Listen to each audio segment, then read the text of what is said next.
Ma'am, good morning po. Mga Good third year morning. student, third year social work students kami ma'am from Cotabato State University. So, we are conducting ng interview ma'am para lang ito siya one of the requirements namin sa subject namin sa social work practice Okay. with communities ma'am. So, ang kwan lang naman doon ma'am, ang purpose lang naman namin siya ma'am is yung about sa interview namin about sa understanding ng mga mechanisms ng community organizing yung participation ma'am. Kumbaga, yung perspective ng professional sa field ninyo. Kung ano yung usually uh, ginagawa nyo sa when dealing with the communities, paano nyo sila hinaharap, ano yung mga challenges na usually nahaharap, kumbaga nahaharap nyo within the community, ma'am. So, meron kami ditong informed consent, ma'am. Pero kung meron kayong something na mga questions dito na kumbaga unaware kayo na hindi nyo pwedeng sagutin, okay lang din sa amin, ma'am. Pwede kayong mag-refuse. Ito, ma'am, pwede nyo man basahin itong informed consent, ma'am, para mas better na one. Tapos, pirmahan nyo lang, ma'am, if willing kayo. Tsaka lahat naman na sasabihin nyo, ma'am, confidential lang naman. It's purpose for our academic, ma'am. Academic subject po. Opo.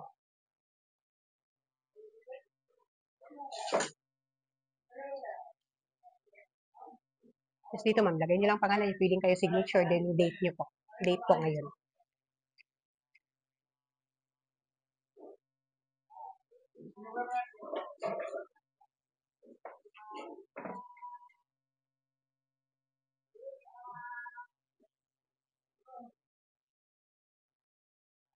Anong date ngayon? Kuan po, March 24. Okay, ma'am. Thank you po. Tapos, ma'am, meron kami dito mga interview guide questionnaires na, kumbaga, ang interview kasi na hinahanap namin is community project development or community organizer. So, itong interview po, it's a video recorded interview with your permission. Kailangan yung permission mo, pwede mo namang sagutin yung questions or hindi, kung na-refuse against sa will mo. And itong questions and answer portion natin, ma'am, na gagawin is 30 to 1 hour. 30 minutes to 1 hour and lahat ng mga sasabihin mo confidential naman. So, meron kami mga sections dito, ma'am, yung profile mo, yung ano yung background mo, yung then after yung sa pangalawa is yung participatory mechanisms, yun yung meron yung 6 kasi yun, ma'am, eh. Pero nakadepende naman sa mga sagot mo kung ano yung pwede mong sagutin doon sa relate sa nyo, ma'am, sa trabaho nyo, then yung learning insights nyo. Yun lang naman po. Then, yun, ma'am, pwede na po tayo mag-start. Okay. Ma'am, ano pangalan nyo, ma'am? Rakiza Sibil. Rakiza, ma'am. Opo. Eto. Rakiza K. Sibil. Ito. Municipal.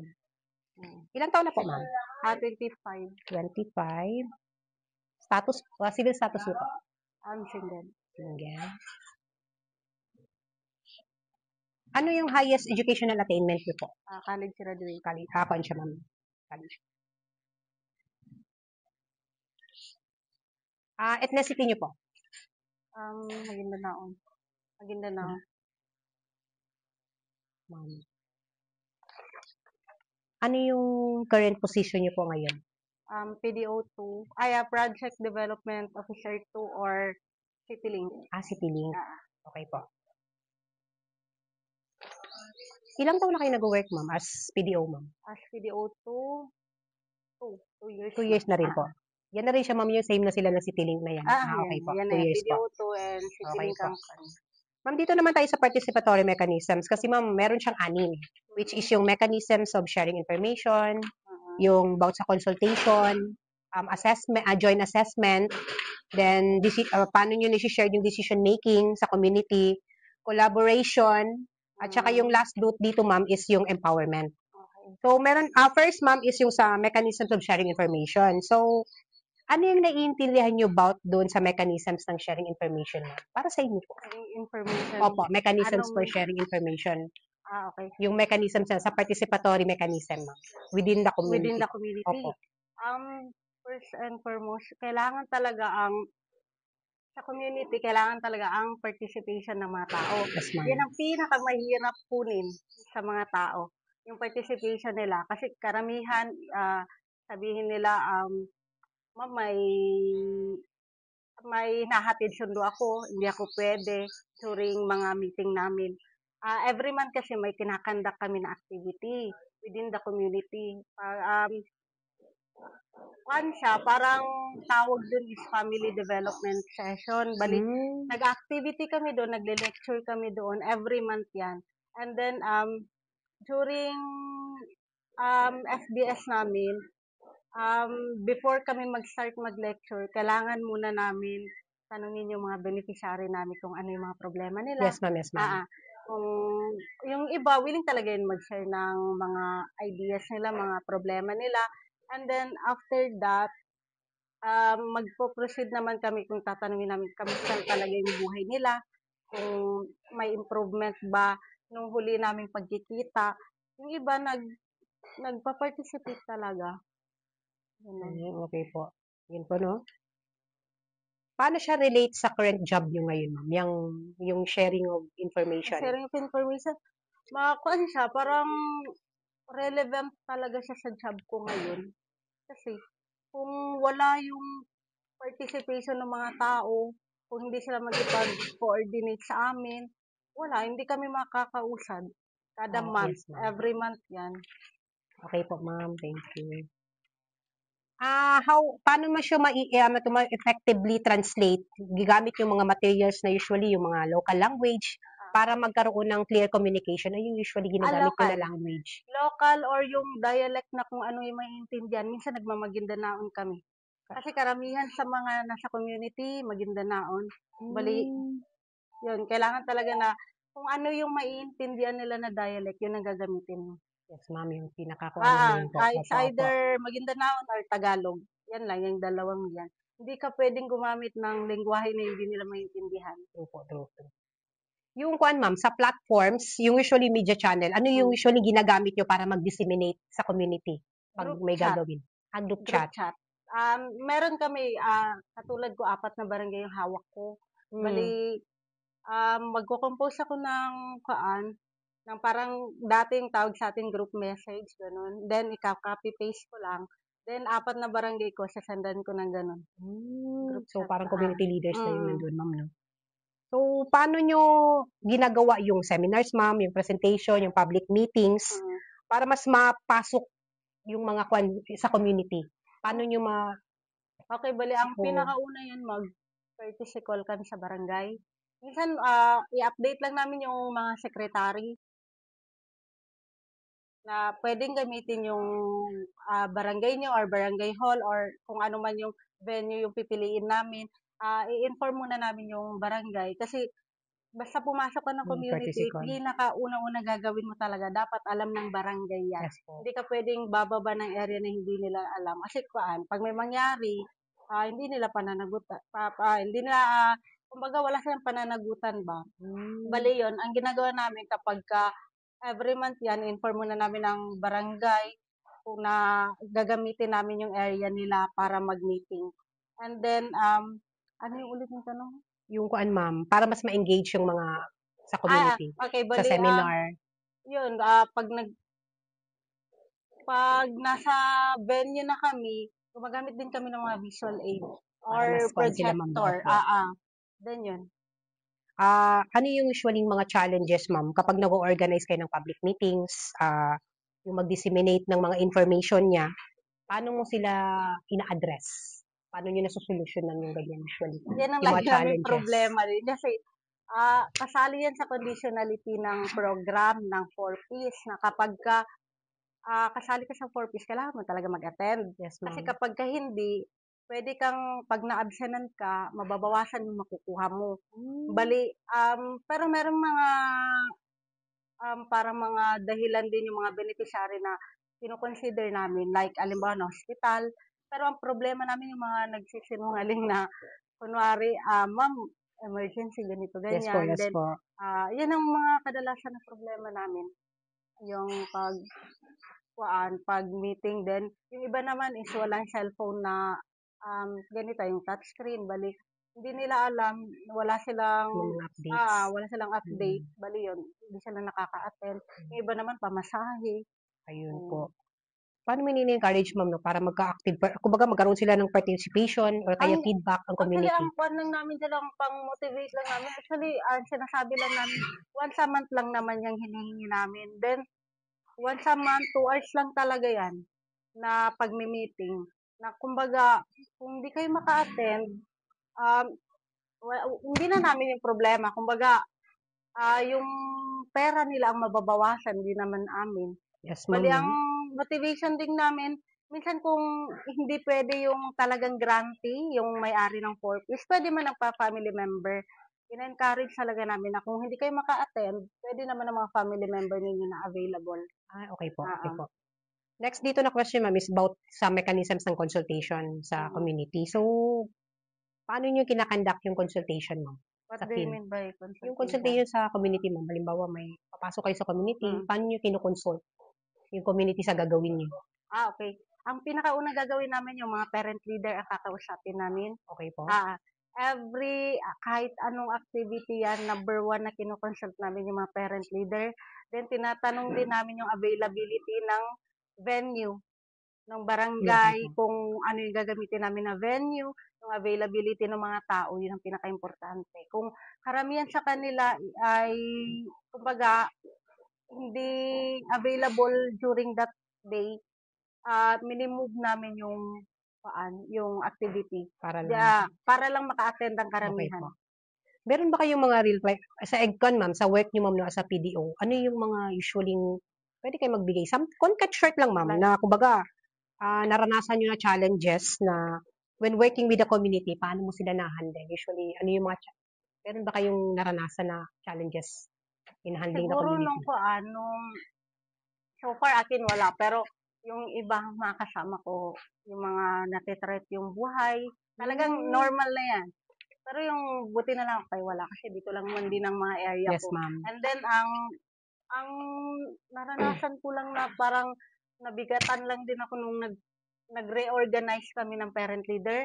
Halos lahat ng mga beneficiary hindi pumapayag ba. Parang siyempre 10 years na nila na parent leader yun, parang ayaw na nila palitan. Yes po. Pero may memo kasi na kailangan namin sundin na yun, wala din sila nagawa kundi mapalitan pa rin yung parent leader. Pero yung parang problema talaga sa community na mahirap, wala. So far, wala Wala pa pa ako na, naman ma'am. Hindi pa naman yung naranasan mo. mm, Paano niyo nakikita yung policy or project ma'am, nag-impact sa community, yung mga ginagawa niyong mga policy?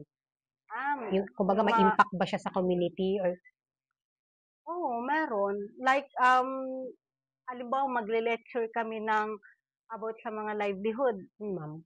Pagka parang ilang araw or ilang months nagagamit nila yung parang yun na yung way nila na maging source of income yung ginagawa nila. Halimbawa, yung livelihood na tinuro namin, pagka next month, ginamit nila yun para Yes pagkakitaan nila, ma'am. ganun.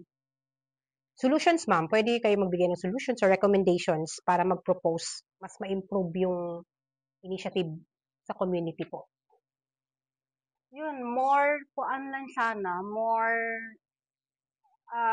training.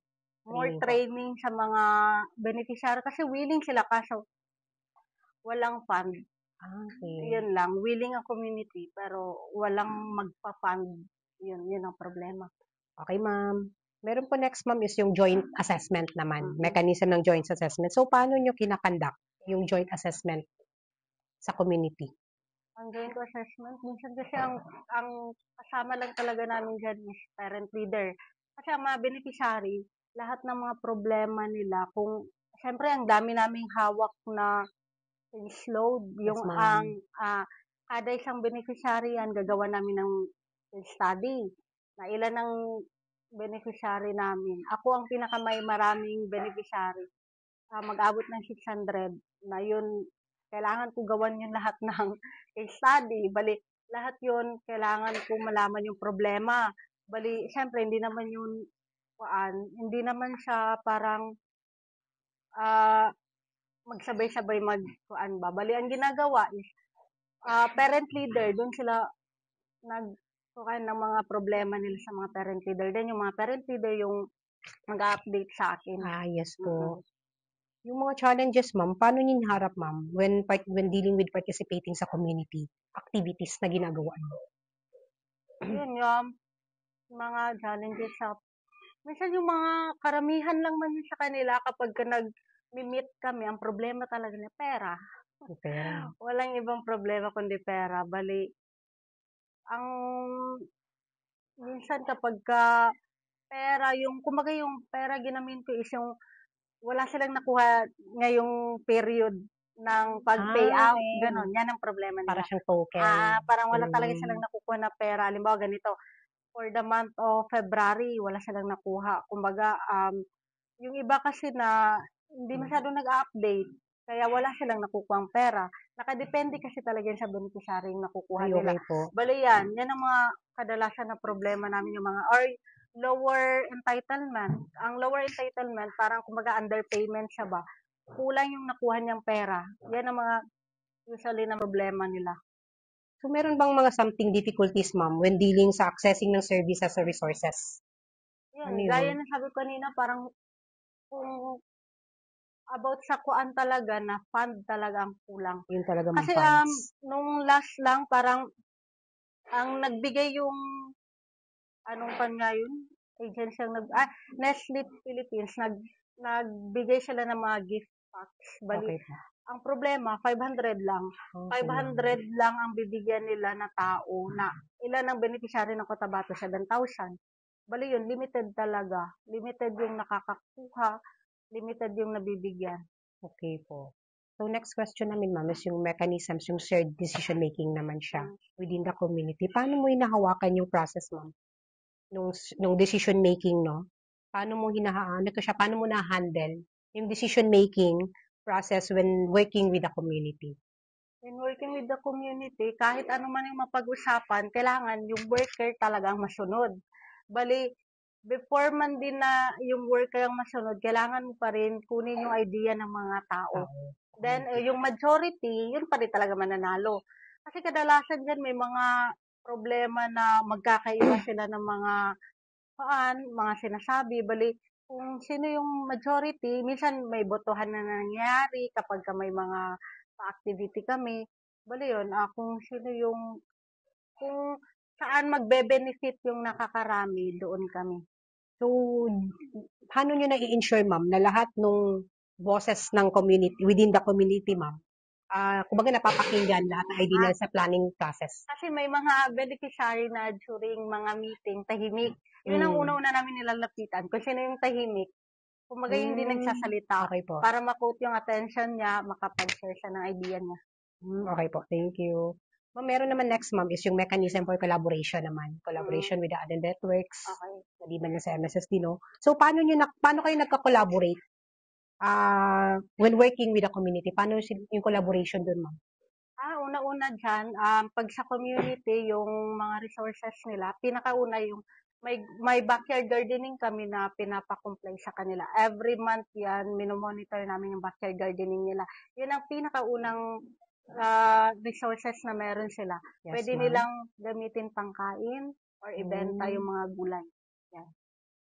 So, ano yung mga challenges, ma'am? When kapag nagko-collaborate kayo, ma'am, sa community, paano nyo sila ina-handle? Or sinusolusyonan yung ganyan? Kasi ang mga tao, may mga, kumbaga, yung sinasabi sa atin na uniqueness, di ba, sa social work, bali, kada isang tao, magkakaiba ng problema. Bali, meron kaming, may tawag sa amin may ginagawa kaming monitoring.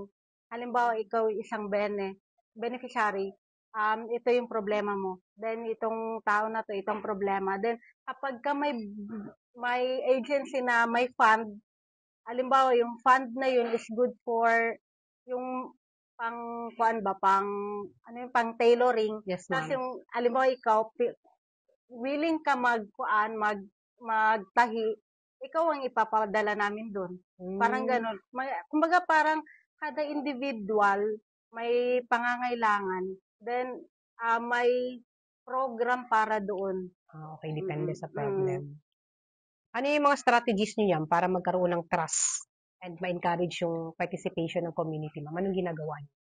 Ayun, Anong parang kwan? ang ginagawa namin kapagka gano'n, pinapa-lecture namin yung mga natapos na good na mga beneficiary. Kumbaga yung mga naka-attend na. Bale Ma'am. kumbaga pinapakita namin sa iba na, ay ito oh, dito yung parang testimony na maganda yung na-attendan Yes, niya, na ma'am. kailangan niyo din maka-attend ng gano'n, parang gano'n. Paano niyo na kino-coordinate, ma'am, yung mga different stakeholders katulad yung mga local leaders, yung mga LGU, local Ah, leaders, the ah, NGO, Dati government? dati individual ang ginagawa namin, ngayon kasi may focal na kami. Then yung Hmm, focal namin, siya na yung naghahanap ng mga agency, ng mga stakeholder na puwedeng lapitan yes, ng ma'am. mga beneficiary, na puwede kaming mag-refer ng mga client namin na nangangailangan. Yung focal namin na yun, halimbawa ganitong month, sabihin niyo na, okey mag-send kayo ng 10 pangalan ng handled beneficiary ninyo na willing mag-attend sa training na ganito. Bale yun, saka kami magre-refer ng mga beneficiary namin. Okay po. May focal na nakatoka dun. Ano yung mga steps niyo, ma'am, para mas ma-ensure niyo yung community initiatives, ma'am, no, involvement para magkaroon ng sustainable and kumbaga mag-continue beyond sa involvement niyo sa PDO? Ang number one dyan is yung commitment talaga ng Commitment. tao. Yes, ma'am. Yun, yung commitment. Kasi kapagka, yung iba kasi willing lang sila mag-attend ng mga seminar, mga training, pero wala yung commitment ba? Commitment sa kanila. Balik, kung yung sino yung talagang willing, yun ang pinapadala namin. Yes, ma'am. Yes, ma'am. Mm. No? Lastly, ma'am, is yung mechanisms of empowerment, ma'am, no? Empowerment sa community. So, paano nyo na ma-manage, ma'am, para magkaroon sila ng empowerment sa community? Ayun, actually, ang Cotabato, parang wala, ang mga beneficiary ng Cotabato sobrang empowered. Talaga, minsan mas matalino pa sa'yo. Grabe, ang tatalino ng mga beneficiary, nakaka-proud. Balik, ang ginagawa namin, 'di ba, yung sabi ko na nagkakandak kami ng mga lecture. Minsan ang nagle-lecture na yung mga parent leader. Ganun sila ka-empowered. Grabe na. Ganun sila katalino. Paano nyo na-i-ensure na lahat ng boses nila or ideas nila, including na doon yung mga marginalized groups, ma'am, no? Mm. Paano sila na-i-involve? Yun, kapagka during activity namin, tinatanong namin talaga kung ito okay lang 'to sa inyo, lahat ba kayo agree dito, mga gano'n. Kailangan talaga na consensus din yung paan Hmm. nila. Ma'am, yung encouragement, ma'am, paano nyo ginagawa para magkaroon ng leadership roles sa community? Yun, yung parang pag-reorganize ng parent leader namin, na Hmm. dati may mga parent leader kami, then ngayon, siyempre wala talagang papalit niyan, walang may gustong pumalit. Bale, ang ginagawa namin, kami na ang pipili, na ito, ikaw, fan ka man din, parang, ikaw, parang magaling ka din, pwede ka din maging leader, ganun. Yes, ma'am. Mm. Yung mga strategies, ma'am, ano yung usually strategies nyo para magkaroon ng confidence yung mga local leaders sa community? Yan, kapag ka may activity naman kami, lahat ng nagsasalita, sinasabi namin na, kumbaga, lahat ng opinion niyo tama, walang mali. Parang ganun. Paano nyo tinitrain yung community members, ma'am, para magkaroon sila ng rights sa community effectively? Mm. Paano mo sila ina-advocate? Ayun. Yun nga, gaya ng sabi ko, ang Cotabato, mga empowered na mga tao, mga matalino. Bali, actually, wala pa akong naranasan na parang yung gano'n, yung parang nahihiya mag-share ng opinion kasi lahat sila talagang willing. Alam Mag-share. nila ang mga rights nila. Yes, ma'am. No? Mm. Ano usually yung mga partnerships, ma'am, para mas strengthen yung community's ability? Para magkaroon sila ng influence about sa policies and programs ninyo, ma'am? Mm. Iyon, yung may bago kaming kinandak, last month lang ata, nagkandak kami ng orientation sa mga bagong parent leader. Yes po. Bali yun. Parang gi-refresh namin sa kanila yung program, yung kung ano yung batas ng 4Ps, yung 11310. Um, Parang gi-orient namin talaga sila about dun sa batas ng 4Ps para sila na good yung bahalang mag-disseminate dun sa mga beneficiary na Okay member po. nila. Ma'am, lastly, ma'am, yung learning insights nyo lang naman, no? Ano yung usually yung mga learning insights nyo sa community, ma'am, no? Ano yung pwedeng lessons, ma'am, no? what are the key lessons na natutunan nyo working with the community as a Mm. PDO? Ako, parang overwhelmed ako kasi ako yung pinakabatang sitiling. Then, sa community naman, parang, alam mo na ikaw yung pinakabata na tumatayo doon, pero pinapaniwalaan ka nila. Then, nakikinig talaga sila sa'yo. May respeto. Yun ang pinaka, pag work ko sa community, parang yung respeto talaga Yes, ng ma'am. mga tao. Yun ang nakaka-proud doon. Paano nyo nakuha yung experience, ma'am? Yung experience nyo sa PDO, ma'am? Paano na-change yung approach to social work? Yun, kapag ka kasi professional ka na, parang yung dating gawin mo na parang pang estudyante, Yes, ma'am. talagang nagbabago. Bali, yung trabaho ko na in connection sa profession ko, wait lang. Yung trabaho. Malaking pagbabago din yun. Kasi lahat ng naging work ko hindi related sa trabaho, hindi related sa natapos ko. Naka-work ako sa 4 na mga ministry na hindi related. More on medical. Ang first na work ko sa Department of Health. Yes, ma'am. Sunod,